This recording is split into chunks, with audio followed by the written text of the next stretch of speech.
Hey there, I'm Mike. Today I'm going to show you how to calibrate the sensors on your Hirschman QScale LMI system. The only tool you're going to need to complete this job is a 3-foot digital level. If your Elliott model has a QScale LMI system, the steps in this video are going to help you.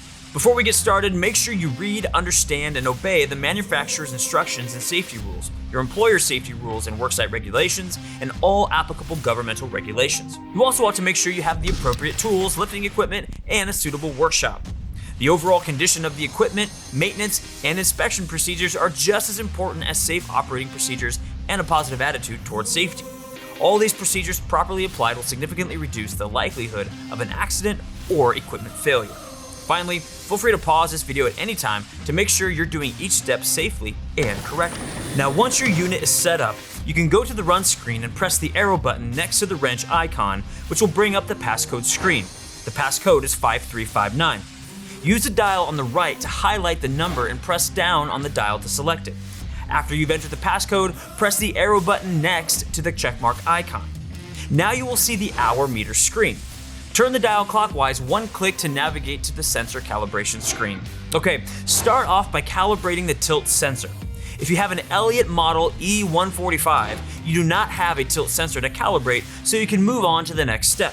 For all other models, press the arrow button next to the tilt calibration icon. You'll first want to fully retract the boom. If you're unable to fully retract the boom, make sure it's not extended past 15 feet and press the arrow button next to the checkmark icon to confirm. Then ensure the boom is seated in the boom rest and press the arrow button next to the checkmark icon to confirm. Now, on the level bubble screen, press the arrow button next to the checkmark icon to confirm that the crane is level. This will set the 0-point sensor. You will see the set direction on the tilt, X. Lower the rear outriggers until you produce at least a 1.5 degree tilt to the rear of the unit. This value is shown highlighted in green. Press the arrow button next to the checkmark icon to confirm this is completed. Next, raise the rear outriggers back to level position. Note that the arrows on the screen indicate the direction of movement for the crane and not the outriggers. Now, once the unit has been set back to level, you will set the direction to the tilt Y. Lower both right side outriggers until you produce at least a 1.5 degree tilt to the right side of the unit. Again, this value is shown highlighted in green. Press the arrow button next to the checkmark icon to confirm this is completed. After confirming this, raise the right side outriggers back to the level position. Once again, note that the arrows on the screen indicate the direction of movement for the crane and not the outriggers. After you've returned to a level position, press the arrow button next to the checkmark icon to complete the tilt calibration. Next, we'll calibrate the Slew sensor. If you have an Elliott model D105 or D115, you do not have a Slew sensor to calibrate, so you can move to the next step. To calibrate the Slew sensor, press the arrow button next to the Slew calibration icon. First, you'll fully retract the boom. If you're unable to fully retract the boom, make sure it's not extended past 15 feet and press the arrow button next to the checkmark icon to confirm. Then swing the boom so it's centered over the rear or front depending on your model. You want the boom to be centered over the boom rest and then press the arrow button next to the checkmark icon to confirm. Next, swing the boom clockwise anywhere between 5 and 80 degrees. Let the truck settle, then press the arrow button next to the checkmark icon to confirm this is completed. The OK on the screen should now appear green. Press the arrow button next to the checkmark icon to complete the Slew calibration. Now we'll calibrate the angle sensor. Press the arrow button next to the angle calibration icon. Then you'll need to fully retract the boom and press the arrow button next to the checkmark icon to confirm this is completed.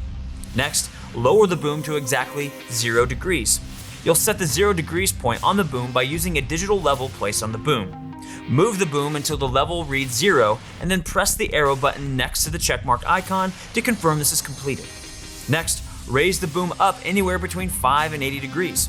The measured angle will appear in the box labeled ACT on the screen. Now, press the arrow button next to the checkmark icon and the OK on the screen should change to green. Then press the arrow button next to the checkmark icon again to complete the boom angle calibration. Finally, we'll span the boom length sensor. Press the arrow button next to the length calibration icon. Then you'll need to retract your boom all the way in. Press the arrow button next to the check icon to confirm this is completed. Now, boom up to around 70 degrees and fully extend the boom. Let the truck settle, and then press the arrow button next to the checkmark icon to confirm this is completed. The OK on the screen should again be green at this point. Press the arrow button next to the checkmark icon to complete the boom length calibration. After you complete calibration, you'll need to set a handful of settings. So, rotate the dial clockwise 3 clicks to go to the Hirschman selection screen. The vertical arrows are used to highlight the desired function to be turned on or off. The horizontal arrows are used to switch between 0, off, or 1, on, or your maximum number of parts of line. On wind, if the unit does not have an anemometer, set to 0. If it does, set to 1. Max line should be set to the maximum number of allowed parts of line. ENG J1939 should be set to 0 for all units. Man basket should be set to 1 if a fiberglass insulated basket is installed on the unit, such as the E145, or leave it at the default setting. A2B should be set to 0 to shut off the A2B signal, or if the machine has a wireless A2B. Otherwise, set to 1 for a hardwired A2B. Jib will be set to 0 if there is no jib. Set it to 1 if the jib is kiln bottom, or set it to 2 if the jib is square bottom.